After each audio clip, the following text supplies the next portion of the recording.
जय हिंद दोस्तों, मैं सेबी पंजीकृत सलाहकार नहीं हूं भाई। यह वीडियो केवल शैक्षिक और सूचनात्मक उद्देश्य के लिए बनाई गई है।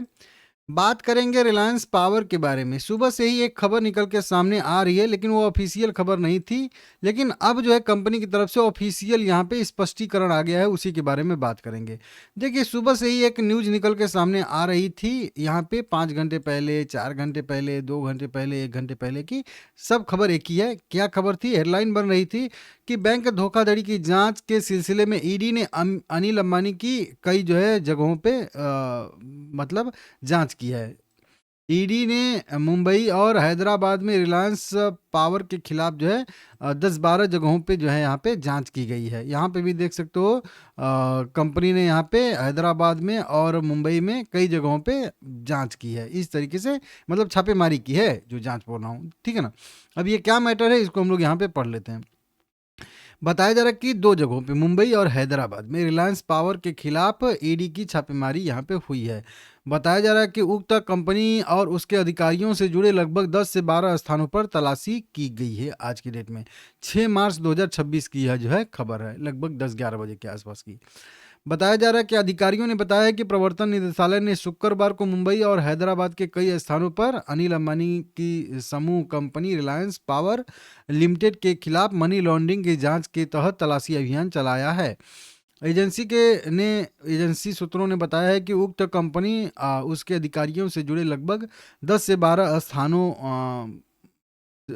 स्थानों की दोनों शहरों में तलाशी ली गई है। अधिकारियों ने बताया कि एजेंसी की लगभग 15 टीमें यह कार्रवाई कर रही हैं, लगी हुई हैं। मतलब 15 टीमें ईडी की हैं और 10 से 12 जगहों पे छापेमारी यहाँ पे हुई है। ईडी कथित धोखाधड़ी से जुड़े मनी लॉन्ड्रिंग मामले के तहत जो है अनिल अंबानी से जुड़ी कंपनियों की जांच कर रही है।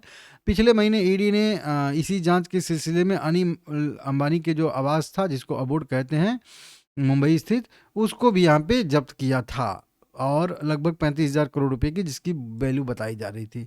तो इस तरीके से पहले से ही मतलब जांच हो रही है। उसी के सिलसिले में अपडेट आया था। वहीं पे देखिए, कई बार बताया था कि सूत्रों ने बताया था इनको कि 10 से 12 जगहों पे तलाशी हो रही। अब उसी पे यहाँ पे कई सारी ये जो है अपडेट आ रहे हैं कि कई ठिकानों पे जो है तलाशी अभियान चलाया गया, तलाशी। तो अब कंपनी का दायित्व तो बनता है कि इसको स्पष्ट करे कि एक्चुअल में चीज़ें क्या हुई हैं, क्योंकि जब भी कंपनी के साथ मतलब कोई भी अनिल अंबानी के साथ कोई भी सुनवाई उनवाई होती है तो स्पष्टीकरण जब भी मांगा जाता है, कंपनी देती है। इस बार एक्सचेंज ने स्पष्टीकरण नहीं मांगा है, ध्यान दीजिएगा। एक्सचेंज ने स्पष्टीकरण नहीं मांगा है, कंपनी ने स्वतः ही स्पष्टीकरण दिया है, ठीक है ना। और स्वतः स्पष्टीकरण यहाँ पे ये दे दिया, इतना जो लाइन लिखा गया, ये इतना स्पष्टीकरण कंपनी की तरफ से दिया गया है। इसको हिंदी में मैंने कन्वर्ट किया है। कंपनी कह रही है कि मीडिया रिपोर्ट पर स्पष्टीकरण, यहाँ पे देख सकते हो, ठीक है ना। यह उन अलग अलग मीडिया रिपोर्ट के बारे में है जिनमें आरोप लगाया गया है कि एनफोर्समेंट डायरेक्टर मतलब ईडी ने रिलायंस पावर लिमिटेड से जुड़ी जगहों पर रेड की है। इस बारे में कंपनी यह साफ करना चाहती है कि उसकी जानकारी के मुताबिक कंपनी के किसी भी ऑफिस या जगह पर ऐसी कोई कार्रवाई नहीं हुई है। तो सीधा सीधा कंपनी ने खारिज कर दिया है कि मतलब कोई भी कंपनी से जुड़ी हुई जगहों पे या कंपनी के ऑफिस में मतलब जांच नहीं हुई है। हाँ, ये यहाँ पे कंपनी ने नहीं कहा है कि अनिल अंबानी से जुड़े हुए स्थान पर भी मतलब रेड नहीं पड़ी है। तो हो सकता है कि ये जो रिपोर्ट निकल के सामने आ रही है, ये मतलब आधा सही हो आधा गलत। क्यों? क्योंकि हो सकता है जो कंपनी कह रही है कि जो, देखिए, कंपनी का क्या मतलब है, कंपनी का मतलब है कि कंपनी के कोई प्लांट हो, कंपनी के कोई ऑफिशियल ऑफिस हो, वहाँ पे कोई रेड पड़ती है तो वो कंपनी के ऑफिस या मतलब प्लांट में कहा जाएगा रेड पड़ा है। लेकिन अगर अनिल अंबानी के किसी घर में, किसी जगह पे, अगर किसी ऑफिस में उनके जो है रेड पड़ती है, जिससे मतलब कुल मिला के रिलायंस पावर का कोई लेना देना नहीं है, तो फिर वो कंपनी कहेगी कि हमारे किसी भी ऑफिस में ये जो है छापेमारी नहीं हुई है। तो ये जो रिपोर्ट निकल के सामने आ रही है, मैं नहीं ये कह सकता कि नहीं पूरी तरीके से ये जो है सब गलत है।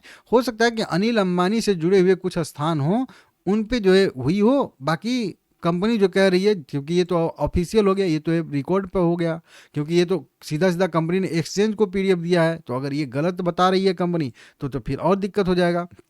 तो कंपनी कह रही है कि कोई भी ऐसा नहीं हुआ है इनके जानकारी में। हाँ, हो सकता है कि आगे पीछे कभी पता चले ऐसा कोई, तो हो सकता है कंपनी स्पष्टीकरण और देगी, ठीक है ना। तो फिलहाल में ये जो न्यूज़ है कह लीजिए एक तरीके से उड़ती उड़ती खबर है, और क्योंकि ये अगर खबर पॉजिटिव होती, मतलब सॉरी सही होती, तो यहाँ पे ये आप देख सकते हो इंफ्रा, रिलायंस इंफ्रा भी 3% की बढ़त के साथ कारोबार कर रहा है, और रिलायंस पावर भी आधे % की बढ़त के साथ कारोबार कर रहा है। तो ये दोनों कंपनियां रेड में होती, खास करके रिलायंस पावर, ठीक है ना। और कभी भी मैं देख रहा था कि शायद ये न्यूज़ जब आई हो तब ये निगेटिव में गया हो, तो कभी भी नहीं, दिन के दौरान थोड़ा सा जो है यहाँ पे निगेटिव गया था, उसके बाद सुबह से ही ये प्लस में ही ट्रेड कर रहा है। हालांकि जब ओपन हुआ था थोड़ा सा अच्छा लेवल पे था, अभी जो है थोड़े से निचले स्तर पे है, लेकिन फिर भी ठीक है। तो देखते हैं चार्ट पे, तो वहीं बताया ही आप लोगों को कि अभी थोड़ी सी दिक्कत है, अगला सपोर्ट इसका 18.5 रुपये पे बनने वाला है। वीडियो कैसी लगी है कमेंट करके जरूर बताइएगा, और चैनल सब्सक्राइब करिए, वीडियो लाइक करिए भाई, थोड़ा सा व्यूज कम हो रहा है, आप लोग सपोर्ट करिए, ठीक है ना।